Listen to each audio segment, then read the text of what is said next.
Бүгін мынакей қызыл суның аты тартылып жатат. Улакта өткөндө қызыл суда улакта дагы Эркин эке өзү чабып аткан эле. Бүгүн дагы чабып.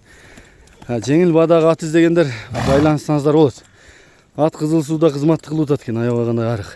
Ат несі жанында турат Эркин эке? Ат, алейкум ассалам. Аттын жашын боюн теген бассын. Аттын жашы 2 асый азыр. Анан бою ушу бир 60ка чамалап калыш керек, 60 деп жалганчы болбойн. 60 жакын. Акчасы жеңил 210 миң деп атам. Да каласа улагы бар.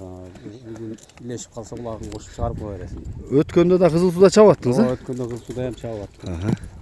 Барып чыкканы жакшы? Bir ay эле арык. Арык. Арыктык эле болбосо так. Аттын барып чыкканына айып жок. Буту кол таза. Колу таза. Жакшы экен. Мен жакындан тартайын. Номурду айтың Эркин эке. +996 773 менен 03 74 22. WhatsApp прямойңуз бар? WhatsApp прямой бар. Ат каякта? Кызыл суда болобу? Ат кызыл суда болот ооба. Жакшы экен.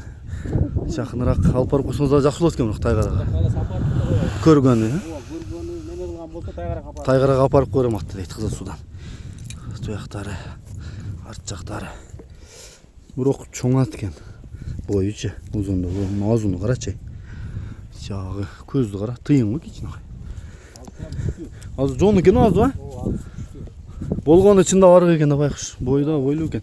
Эржан, нар жака түз айдагын? Боюн өзүң деле мындай көз өлчөм көрсөм бул 1.60ка чамалап эле калат. Бойлуу экен, а. Болду кайта бер.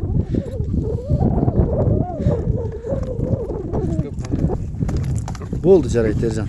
Азыр эми буюрса бүгүн кулагга чабылат. Акылдан без ушул жерден дагы тартып өтөбүз. Буга чейин өткөндө кызыл суда дагы көрүп аттым эле чабып аткан.